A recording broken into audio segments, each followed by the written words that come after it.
this is Auntie Anne. Today I'm going to read you The Three Bears by L. Leslie Brooke. This was originally printed in 1905.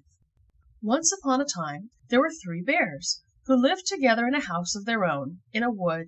One of them was a little, small, wee bear, and one was a middle-sized bear, and the other was a great, huge bear.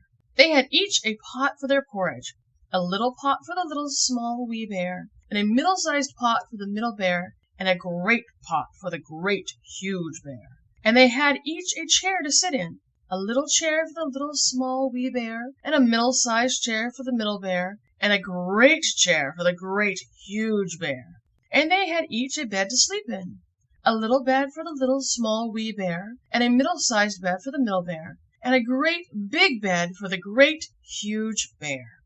One day, after they had made the porridge for their breakfast, and poured it into their porridge pots, they walked out into the wood while the porridge was cooling, that they might not burn their mouths by beginning too soon to eat it.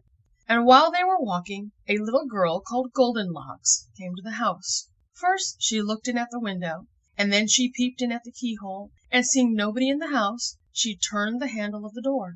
The door was not fastened, because the bears were good bears, who did nobody any harm, and never suspected that anybody would harm them.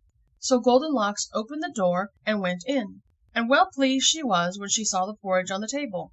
If she had been a thoughtful little girl, she would have waited till the bears came home, and then perhaps they would have asked her to breakfast, for they were good bears. A little rough or so, as the manner of bears is, but for all that, very good-natured and hospitable. But the porridge looked tempting, and she set about helping herself. So first she tasted the porridge of the great, huge bear, and that was too hot for her. And then she tasted the porridge of the middle bear, and that was too cold for her. And then she went to the porridge of the little, small, wee bear, and tasted that. And that was neither too hot nor too cold, but just right, and she liked it so well that she ate it all up. Then Goldenlocks sat down at the chair of the great, huge bear, and that was too hard for her. And then she sat down in the chair of the middle bear, and that was too soft for her. And then she sat down in the chair of the little, small, wee bear, and that was neither too hard nor too soft, but just right. So she seated herself in it, and there she sat till the bottom of the chair came out, and down she came plump upon the ground. Then Goldenlocks went upstairs into the bedchamber, in which the three bears slept.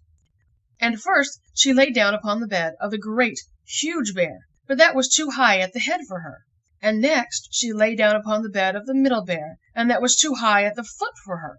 And then she lay down upon the bed of the little, small, wee bear, and that was neither too high at the head nor at the foot, but just right. So she covered herself up comfortably, and lay there till she fell fast asleep.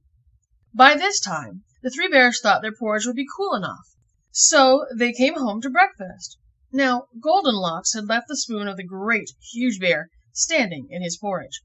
"Somebody has been in my porridge," said the great, huge bear, in his great, rough, gruff voice. And when the middle bear looked at hers, she saw that the spoon was standing in it too. "Somebody has been in my porridge," said the middle bear in her middle voice. Then the little, small, wee bear looked at his, and there was a spoon in the porridge pot, but the porridge was all gone. "Somebody has been in my porridge, and has eaten it all up," said the little, small, wee bear in his little, small, wee voice.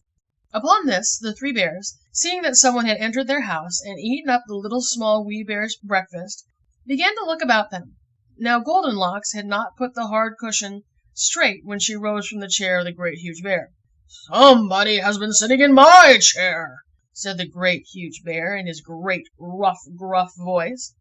And Goldilocks had squatted down the soft cushion of the middle bear. "Somebody has been sitting in my chair," said the middle bear in her middle voice. And you know what Goldilocks had done to the third chair. "Somebody has been sitting in my chair, and has sat the bottom out of it," said the little, small, wee bear in his little, small, wee voice. Then the three bears thought it necessary that they should make further search, so they went upstairs into their bedchambers. Now Goldenlocks had pulled the pillow of the great, huge bear out of its place. "Somebody has been lying in my bed," said the great, huge bear in his great, rough, gruff voice. And Goldenlocks had pulled the bolster of the middle bear out of its place. "Somebody has been lying in my bed," said the Middle Bear in her middle voice. And when the Little Small Wee Bear came to his bed, there was the bolster in its place, and the pillow in its place upon the bolster, and upon the pillow was the head of Goldenlocks, which was not in its place, for she had no business there. "Somebody has been lying in my bed, and there she is!" said the Little Small Wee Bear in his little small wee voice.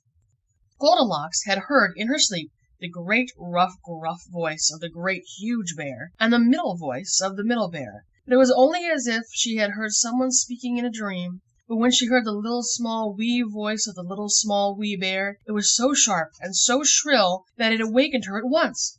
Up she started, and when she saw the three bears on the side of the bed, she tumbled herself out at the other, and ran to the window. Now, the window was open, because the bears, like good tidy bears as they were, always opened their bedchamber window when they got up in the morning. Out Goldilocks jumped, and ran away as fast as she could run, never looking behind her. And what happened to her afterward, I cannot tell, but the three bears never saw anything more of her. The end.